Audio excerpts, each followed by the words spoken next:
안녕하세요. 여러분들은 혹시 어떤 날은 모든 것이 의미 없게 느껴지신 적이 있으신가요?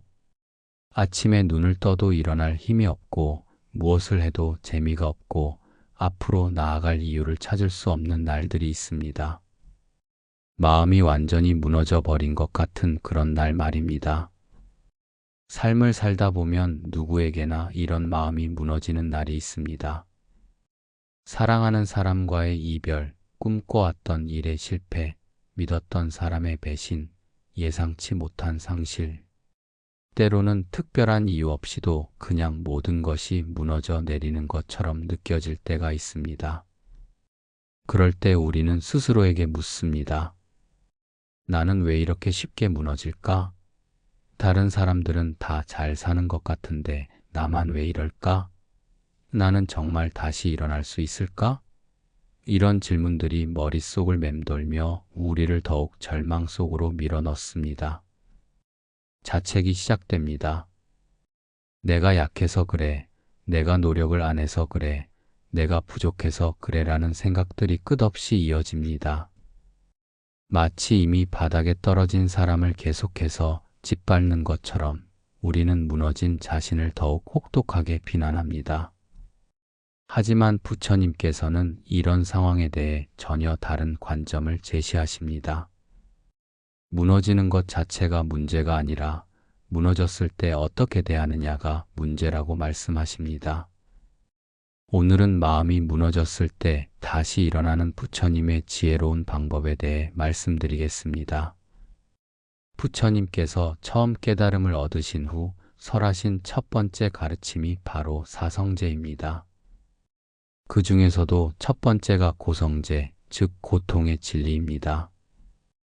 부처님께서는 삶에는 고통이 있다고 분명히 말씀하셨습니다.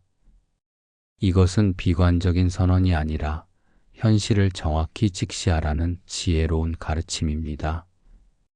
법구경에서 부처님께서는 이렇게 말씀하셨습니다. 모든 형성된 것은 괴로움이다. 이것을 지혜로써 볼 때 사람은 고통에서 실증을 느끼게 된다. 이것이 청정에 이르는 길이다. 여기서 중요한 것은 고통에서 실증을 느낀다는 표현입니다. 이는 고통을 부정하거나 피하려 하는 것이 아니라 고통의 본질을 정확히 알아차리는 것을 의미합니다. 고통이 영원하지 않음을, 고통이 우리의 본성이 아님을 깨닫는 것입니다. 상응부 경전에는 부처님께서 병상에 누워있던 한 비구에게 하신 말씀이 기록되어 있습니다. 그 비구는 심한 병으로 고통받고 있었고 절망에 빠져 있었습니다. 부처님께서 그에게 말씀하셨습니다. 비구여, 몸은 아플지라도 마음까지 아프게 하지 말라. 몸의 고통과 마음의 고통은 다른 것이다. 몸이 아픈 것은 어쩔 수 없지만 마음이 아픈 것은 우리의 선택이다. 이 말씀은 우리에게 중요한 통찰을 줍니다. 고통 자체는 피할 수 없을지라도 그 고통에 어떻게 반응할지는 우리가 선택할 수 있다는 것입니다. 상황은 바꿀 수 없을지라도 그 상황을 받아들이는 마음의 자세는 바꿀 수 있습니다. 부처님께서는 또한 고통을 피하려 하면 고통은 더 커지고 고통을 받아들이면 고통은 줄어든다고 하셨습니다. 이것이 바로 무너졌을 때 필요한 첫 번째 지혜입니다. 고통을 있는 그대로 인정하는 것입니다. 지금 나는 괴롭다. 지금 나는 힘들다. 지금 나는 무너져 있다고 솔직하게 인정하는 것입니다. 이것은 패배를 인정하는 것이 아닙니다. 오히려 현실을 정확히 파악하여 올바른 해결책을 찾기 위한 첫 번째 단계입니다. 마치 의사가 병을 치료하기 위해 먼저 정확한 진단을 내려야 하듯이 우리도 마음의 상처를 치유하기 위해서는 먼저 그 상처를 정확히 들여다보아야 합니다. 괜찮은 척, 강한 척 하면서 상처를 감추려 하면 그 상처는 더 깊어질 뿐입니다. 중화암경에는 부처님께서 고통에 대해 하신 비유가 나옵니다. 마치 화살에 맞은 사람이 있다고 하자. 그 사람이 누가 쏜 화살인가? 무슨 재질로 만든 화살인가? 왜 나를 쏜 것인가? 라고 따지느라 화살을 빼지 않는다면 어떻게 되겠는가? 상처는 더 깊어지고 염증이 생겨 생명이 위험해질 것이다. 이 비유에서 부처님께서 강조하시는 것은 고통의 원인을 분석하는 것보다 먼저 고통 자체를 인정하고 다루는 것이 우선이라는 것입니다. 왜 나에게 이런 일이 생겼을까? 라고 묻기보다는 지금 내가 고통받고 있다는 사실을 받아들이는 것이 치유의 시작입니다. 하지만 많은 사람들이 고통을 인정하는 것을 두려워합니다. 고통을 인정하면 더 약해질 것 같고 더 무너질 것 같아서 계속 부정하려고 합니다. 이런 마음을 부처님께서는 충분히 이해하고 계셨습니다. 안구따라 니까야에서 부처님께서는 용감한 자는 고통을 두려워하지 않고 지혜로운 자는 고통에서 배우며 자비로운 자는 고통을 통해 다른 사람을 이해한다고 하셨습니다. 고통을 인정하는 것은 약함의 표시가 아니라 용기의 표시입니다. 현실을 직시할 수 있는 용기, 자신의 한계를 인정할 수 있는 겸손함, 도움이 필요하다는 것을 받아들일 수 있는 지혜입니다. 부처님께서는 특히 자기 자신에 대한 자비의 중요성을 강조하셨습니다. 우리는 다른 사람이 힘들어할 때는 위로하고 격려하지만 자기 자신이 힘들 때는 가장 가혹하게 비난합니다. 왜 이렇게 약하냐? 다른 사람들은 다 잘하는데 너만 못한다. 이 정도도 못 견디냐라고 자신을 몰아세웁니다. 하지만 부처님께서는 이런 자기 비난이 치유에 전혀 도움이 되지 않는다고 하셨습니다. 오히려 상처 위에 소금을 뿌리는 것과 같아서 고통을 더 키울 뿐이라고 하셨습니다. 메타경에서 부처님께서는 자기 자신에 대한 자비에 대해 구체적으로 가르치셨습니다. 모든 존재가 행복하기를, 모든 존재가 괴로움에서 벗어나기를이라고 하시면서 그 모든 존재에는 자기 자신도 포함된다고 하셨습니다. 부처님께서는 자비 명상의 첫 번째 단계로 자기 자신에 대한 자비를 가르치셨습니다. 나는 행복하기를, 나는 괴로움에서 벗어나기를, 나는 위험에서 벗어나기를, 나는 마음 편안하기를이라고 자신에게 자비의 마음을 보내는 것입니다. 처음에는 어색할 수 있습니다. 자기 자신을 사랑한다는 것이 이기적인 것처럼 느껴질 수도 있습니다. 하지만 부처님께서는 자기 자신을 진정으로 사랑할 줄 아는 사람만이 다른 사람도 진정으로 사랑할 수 있다고 하셨습니다. 비행기에서 산소 마스크를 쓸 때 자기 자신이 먼저 쓰고 다른 사람을 도와야 하는 것과 같습니다. 자기 자신이 숨을 쉴 수 없다면 다른 사람을 도울 수도 없습니다. 마찬가지로 자기 자신에게 자비롭지 못한 사람은 다른 사람에게도 진정한 자비를 베풀 수 없습니다. 부처님께서는 자기 자비의 구체적인 방법도 가르쳐 주셨습니다. 마치 어머니가 외아들을 보호하듯이 자기 자신에 대해서도 그런 보호하는 마음을 가져야 한다고 하셨습니다. 어머니는 아이가 넘어져도 왜 이렇게 바보같이 넘어지냐고 꾸짖지 않습니다. 먼저 다친 곳은 없는지 살펴보고 위로하고 다시 일어설 수 있도록 도와줍니다. 우리도 자기 자신에게 그런 어머니 같은 마음을 가져야 한다는 것입니다. 지금 나는 힘들구나. 지금 나는 무너져 있구나. 그래, 이럴 수도 있어. 누구나 힘든 시기는 있는 거야 라고 자기 자신을 따뜻하게 안아주는 것입니다. 이것이 치유의 두 번째 단계입니다. 상응부 경전에는 부처님께서 무너진 제자들을 어떻게 도우셨는지에 대한 이야기들이 많이 나옵니다. 그 중에서도 특별히 인상적인 것은 낙천 비구의 이야기입니다. 낙천 비구는 원래 매우 게으른 비구였습니다. 다른 비구들이 열심히 수행할 때 그는 잠만 잤습니다. 법문을 들을 때도 졸고 명상할 때도 졸았습니다. 다른 비구들은 그를 잠꾸러기 비구라고 불렀습니다.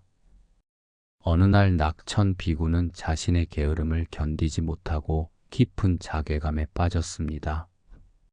나는 정말 쓸모없는 사람이다. 이렇게 게을러서야 어떻게 깨달음을 얻을 수 있겠는가. 차라리 환속하는 것이 낫겠다라고 생각했습니다. 그때 부처님께서 낙천 비구를 찾아오셨습니다. 낙천 비구는 부끄러워하며 말씀드렸습니다. 세존이시여, 저는 너무나 게으른 사람입니다. 다른 비구들처럼 열심히 수행하지 못합니다. 저는 수행자가 될 자격이 없는 것 같습니다. 부처님께서는 낙천 비구에게 이렇게 말씀하셨습니다. 낙천아, 내가 게으르다는 것을 아는 것만으로도 이미 깨어있는 것이다. 진정한 무지는 자신이 무지하다는 것조차 모르는 것이다. 너는 이미 첫 번째 깨달음을 얻은 것이다. 그리고 부처님께서는 계속 말씀하셨습니다. 수행은 완벽함을 요구하지 않는다. 다만 조금씩 나아지려는 마음만 있으면 된다. 매일 조금씩 한 걸음씩만 나아가면 된다. 부처님께서는 낙천 비구에게 특별한 수행법을 가르쳐 주셨습니다. 거창한 수행이 아니라 아주 작고 간단한 것들이었습니다. 아침에 일어나서 부처님께 삼배 올리기, 하루에 한 번 자신의 호흡을 10번 세기, 저녁에 잠들기 전에 하루를 돌아보며 감사한 일 하나 찾기. 낙천 비구는 처음에는 이런 작은 실천들도 제대로 하지 못했습니다. 때로는 잊어버리기도 하고 때로는 귀찮아하기도 했습니다. 하지만 부처님께서는 실패할 때마다 괜찮다, 다시 시작하면 된다고 격려해 주셨습니다. 몇 달이 지나자 놀라운 일이 일어났습니다. 낙천 비구가 조금씩 변화하기 시작한 것입니다. 예전처럼 하루 종일 자지 않고 법문도 끝까지 듣고 다른 비구들과의 대화에도 참여하기 시작했습니다. 1년 후 낙천 비구는 완전히 다른 사람이 되어 있었습니다. 여전히 완벽하지는 않았지만 꾸준히 수행하는 모습을 보여주었고 다른 비구들도 그의 변화에 놀라워했습니다. 그리고 몇 년 후 낙천 비구는 마침내 아라한의 경지에 도달했습니다. 부처님께서는 이 이야기를 통해 중요한 가르침을 주셨습니다. 큰 변화는 작은 실천에서 시작된다. 완벽하게 하려고 하지 말고 꾸준히 하려고 하라. 법구경에서 부처님께서는 이렇게 말씀하셨습니다. 물방울이 떨어져도 물병을 채울 수 있고 지혜로운 자는 조금씩 쌓아서 자신을 선으로 가득 채운다. 무너졌을 때 우리에게 필요한 것은 거창한 결심이 아닙니다. 내일부터 완전히 새로운 사람이 되겠다라는 결심은 대부분 실패로 끝납니다. 대신 아주 작고 구체적인 실천이 필요합니다. 매일 아침 물 한 잔 마시기, 하루에 감사한 일 하나 찾기, 10분 동안 햇볕 쬐기, 좋아하는 음악 한 곡 듣기. 이런 작은 것들이 회복의 시작입니다. 부처님께서는 천리 길도 한 걸음부터라고 하시며 작은 시작의 중요성을 강조하셨습니다. 또한 높은 탑도 한 장의 벽돌부터 쌓인다고도 하셨습니다. 중요한 것은 크기가 아니라 지속성입니다. 하루에 30분 운동을 일주일 하는 것보다 하루에 5분 운동을 한 달 지속하는 것이 더 큰 변화를 가져옵니다. 앙구따라 니까야에는 부처님께서 점진적 수행에 대해 하신 말씀이 있습니다. 마치 바닷물이 점점 깊어지듯이 법도 점진적으로 배워야 하고 점진적으로 수행해야 하며 점진적으로 깨달아야 한다. 무너진 마음을 회복하는 것도 마찬가지입니다. 하루아침에 모든 것이 좋아질 수는 없습니다. 하지만 매일 조금씩 한 걸음씩 나아가다 보면 반드시 회복할 수 있습니다. 디가니까야에는 또 다른 감동적인 이야기가 나옵니다. 판차굴라라는 두 형제 비구의 이야기입니다. 형인 마하판차굴라는 총명해서 부처님의 가르침을 금방 이해했지만 동생인 쿨라판차굴라는 기억력이 나빠서 간단한 개송 하나도 외우지 못했습니다. 쿨라판차굴라는 자신의 둔함을 한탄하며 여러 번 포기하려 했습니다. 형은 이렇게 뛰어난데 나는 왜 이렇게 바보일까? 나는 수행할 자격이 없는 것 같다라고 절망했습니다. 부처님께서는 쿨라판차굴라에게 특별한 수행법을 가르쳐 주셨습니다. 복잡한 경전을 외우는 대신 걸레 하나를 주시며 이렇게 말씀하셨습니다. 이 걸레로 승가의 신발을 닦으면서 때를 없애자, 더러움을 없애자라고 마음속으로 되뇌어라. 쿨라판차굴라는 매일 다른 비구들의 신발을 정성스럽게 닦았습니다. 처음에는 단순히 시키는 대로 했지만 시간이 지나면서 그 속에 담긴 깊은 의미를 깨달았습니다. 신발의 때를 닦으면서 마음의 때도 함께 닦아지고 있다는 것을, 다른 사람을 위해 봉사하는 마음이야말로 가장 큰 수행이라는 것을 깨달았습니다. 그리고 마침내 쿨라판차굴라도 깨달음을 얻었습니다. 이 이야기에서 우리가 배울 수 있는 것은 우리 각자에게는 각자만의 길이 있다는 것입니다. 다른 사람과 비교하며 자신을 비하할 필요가 없습니다. 중요한 것은 자신에게 맞는 방법을 찾아서 꾸준히 실천하는 것입니다. 무너졌을 때 우리는 종종 다른 사람들과 자신을 비교합니다. 저 사람은 저렇게 잘 사는데 나는 왜 이럴까? 다른 사람들은 다 행복해 보이는데 나만 불행한 것 같다라고 생각합니다. 하지만 부처님께서는 비교는 괴로움의 근원이다라고 하셨습니다. 각자의 업과 인연이 다르기 때문에 서로 다른 길을 걸을 수밖에 없습니다. 중요한 것은 다른 사람의 길이 아니라 자신의 길을 충실히 걷는 것입니다. 상응부 경전에는 부처님께서 자신의 과거에 대해 말씀하신 부분이 있습니다. 깨달음을 얻기 전 6년간의 고행 기간 동안 부처님께서도 수없이 좌절하고 포기하고 싶었던 순간들이 있었다고 하셨습니다. 나도 여러 번 내가 과연 깨달음을 얻을 수 있을까? 라고 의심했다. 몸은 말라비틀어졌고 마음은 절망으로 가득 찼다. 하지만 그때마다 조금만 더라고 자신을 격려했다고 하셨습니다. 부처님께서도 우리와 같은 인간이셨습니다.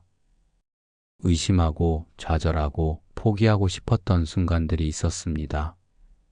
하지만 그때마다 다시 일어서셨고 마침내 깨달음을 성취하셨습니다. 이것이 우리에게 주는 희망의 메시지입니다. 무너지는 것은 실패가 아닙니다. 무너진 채로 포기하는 것만이 진정한 실패입니다. 다시 일어서려는 마음만 있다면 언제든 새로운 시작이 가능합니다. 법구경에서 부처님께서는 과거는 이미 지나갔고 미래는 아직 오지 않았다. 현재 이 순간을 잘 사는 것이 지혜로운 자의 삶이다라고 하셨습니다. 무너졌을 때 우리는 과거의 실패를 후회하거나 미래의 불안을 걱정하기 쉽습니다. 하지만 과거는 바꿀 수 없고 미래는 예측할 수 없습니다. 우리가 할 수 있는 것은 현재 이 순간을 최선을 다해 사는 것뿐입니다. 지금 이 순간 나는 무엇을 할 수 있을까? 지금 이 순간 나에게 가장 필요한 것은 무엇일까? 라고 묻는 것입니다. 거창한 계획이 아니라 지금 당장 할 수 있는 작은 일 하나를 찾는 것입니다. 목이 마르다면 물을 마시고, 배가 고프다면 밥을 먹고, 피곤하다면 잠을 자고, 외롭다면 누군가에게 연락하는 것. 이런 작은 돌봄이 회복의 시작입니다. 부처님께서는 자신을 돌보는 자가 다른 사람도 돌볼 수 있다고 하셨습니다. 무너졌을 때는 더더욱 자신을 소중히 돌봐야 합니다. 자신에게 가혹하게 굴 때가 아니라 더욱 자비롭게 대해야 할 때입니다. 중화암경에는 부처님께서 몸과 마음의 관계에 대해 하신 말씀이 있습니다. 몸을 잘 돌보지 않으면 마음도 건강할 수 없고, 마음을 잘 돌보지 않으면 몸도 건강할 수 없다. 무너졌을 때일수록 기본적인 것들을 소홀히 하기 쉽습니다. 제대로 먹지 않고, 제대로 자지 않고, 제대로 씻지도 않습니다. 하지만 이런 기본적인 돌봄이야말로 회복의 기초입니다. 규칙적으로 식사하고, 충분히 잠자고, 깨끗이 씻고, 적당히 운동하는 것. 이런 것들이 마음의 회복에도 큰 도움이 됩니다. 몸과 마음은 분리되어 있지 않기 때문입니다. 안구따라 니까야에는 부처님께서 마음의 회복에 도움이 되는 4가지 조건에 대해 말씀하신 부분이 있습니다. 선한 벗, 바른 환경, 올바른 수행, 지혜로운 성찰입니다. 첫째, 선한 벗입니다. 무너졌을 때 혼자 견디려고 하지 마세요. 신뢰할 수 있는 사람에게 도움을 요청하는 것도 용기입니다. 부처님께서는 선한 법과 함께하는 것은 수행의 전부다라고 하실 정도로 좋은 인연의 중요성을 강조하셨습니다. 둘째, 바른 환경입니다. 무너졌을 때는 환경도 중요합니다. 부정적인 에너지가 가득한 곳에서는 회복하기 어렵습니다. 가능하다면 자연 속에서 시간을 보내거나 조용하고 평화로운 공간에서 마음을 쉬게 해주세요. 셋째, 올바른 수행입니다.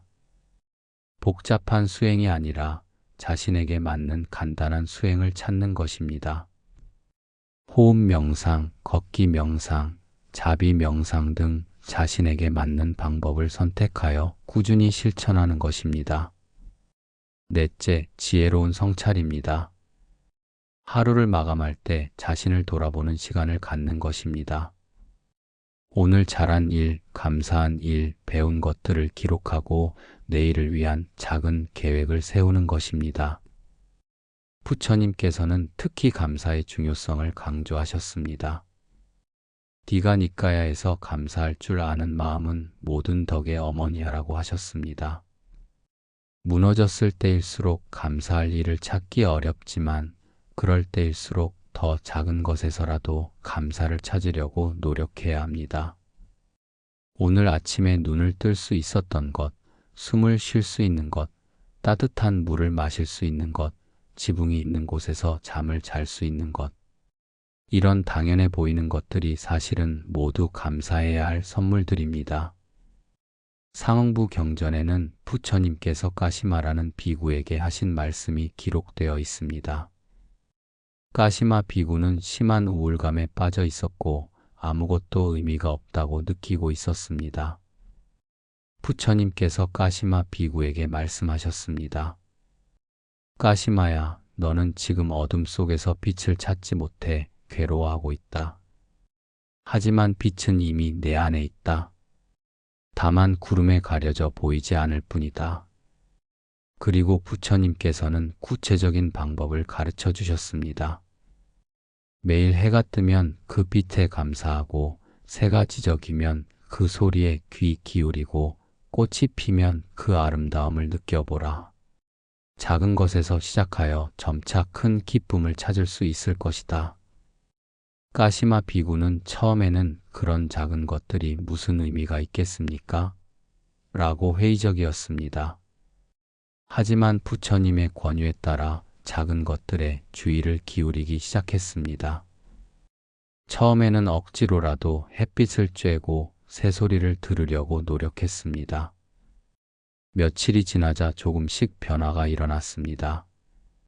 햇빛의 따스함이 느껴지고 새소리가 아름답게 들리기 시작했습니다. 몇 주 후 까시마 비구는 완전히 달라져 있었습니다. 여전히 때때로 우울한 기분이 들기도 했지만 그런 감정에 완전히 휩쓸리지는 않았습니다. 작은 아름다움들을 발견하는 능력이 그에게 삶의 의미를 되찾아 주었습니다. 부처님께서는 이 일을 통해 회복은 큰 변화에서 오는 것이 아니라 작은 것들에 대한 새로운 발견에서 온다고 가르치셨습니다. 법구경에서 부처님께서는 마음의 힘에 대해 이렇게 말씀하셨습니다. 마음은 모든 것의 주인이다. 마음이 바뀌면 세상이 바뀌고 마음이 평화로우면 모든 것이 평화로워진다. 무너진 상황 자체는 바꿀 수 없을지라도 그 상황을 바라보는 마음은 바꿀 수 있습니다. 절망으로 바라볼 수도 있고 새로운 시작의 기회로 바라볼 수도 있습니다.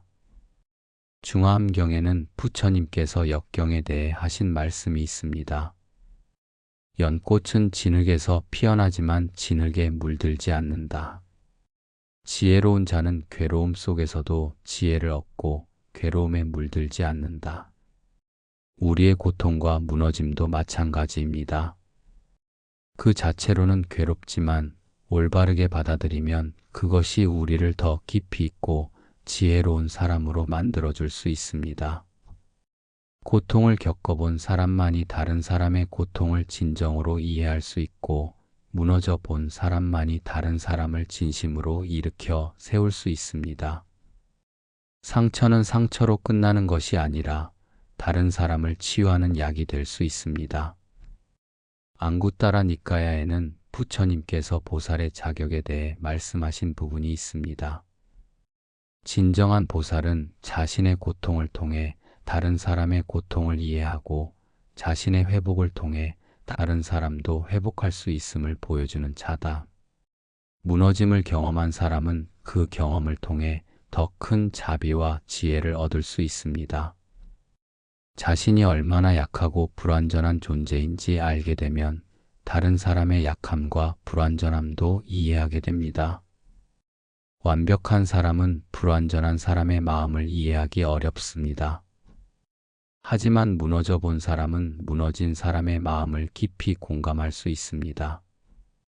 이것이 고통이 주는 선물입니다. 부처님께서도 자신의 고통 경험을 바탕으로 중생들을 교화하셨습니다. 왕자 시절의 풍요로움, 출가 후의 극심한 고행, 깨달음을 향한 치열한 구도 과정. 이 모든 경험들이 부처님의 가르침을 더욱 깊이 있고 현실적으로 만들어 주었습니다. 상응부 경전의 마지막 부분에서 부처님께서는 제자들에게 이런 격려의 말씀을 하셨습니다. 너희들의 지금 모습이 너희들의 전부가 아니다. 너희들에게는 무한한 가능성이 있고 언제든 새로운 시작을 할 수 있는 힘이 있다. 이 말씀은 지금 무너진 우리에게도 동일하게 적용됩니다. 지금의 모습이 우리의 전부가 아닙니다. 우리 안에는 무한한 회복의 가능성이 있고 언제든 새로운 시작을 할 수 있는 힘이 있습니다. 법구경의 마지막 구절에서 부처님께서는 모든 존재는 본래 깨달을 수 있는 성품을 가지고 있다. 비록 지금은 무명의 구름에 가려져 있을지라도 그 구름은 언젠가 거칠 것이다 라고 하셨습니다. 무너짐도 마찬가지입니다. 지금은 절망의 구름에 가려져 있을지라도 그 구름은 반드시 거칠 것입니다. 그리고 그 구름이 거치고 나면 우리는 더욱 밝고 아름다운 자신을 발견하게 될 것입니다. 부처님의 마지막 가르침처럼 모든 형성된 것은 무상하다는 것을 기억하세요. 지금의 고통도 무상하고 지금의 절망도 무상합니다. 반드시 변화할 것이고 반드시 지나갈 것입니다. 그리고 부처님께서 쉬지 말고 정진하라고 하신 것처럼 포기하지 말고 계속 노력하세요. 아주 작은 노력이라도 괜찮습니다. 지금 이 순간 할 수 있는 최선을 다하면 됩니다. 사랑하는 여러분, 지금 괜찮지 않아도 괜찮습니다. 지금 무너져 있어도 괜찮습니다. 그것은 끝이 아니라 새로운 시작을 위한 준비 과정입니다. 부처님께서도 깨달음을 얻기 전에는 우리와 같은 고통을 겪으셨습니다.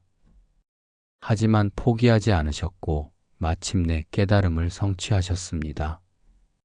우리도 마찬가지입니다. 포기하지 않는다면 반드시 다시 일어설 수 있습니다. 지금 이 자리가 여러분이 다시 시작할 수 있는 첫 마음자리입니다. 여기서부터 한 걸음씩 하루씩 새로운 인생을 만들어 가시기 바랍니다. 여러분의 무너짐도 언젠가는 누군가를 일으킬 수 있는 아름다운 이야기로 피어날 것입니다. 그날을 믿고 오늘도 한 걸음 더 나아가시기 바랍니다. 부처님의 자비가 여러분과 함께 하시기를, 모든 존재가 괴로움에서 벗어나 진정한 행복을 누리시기를 간절히 기원합니다.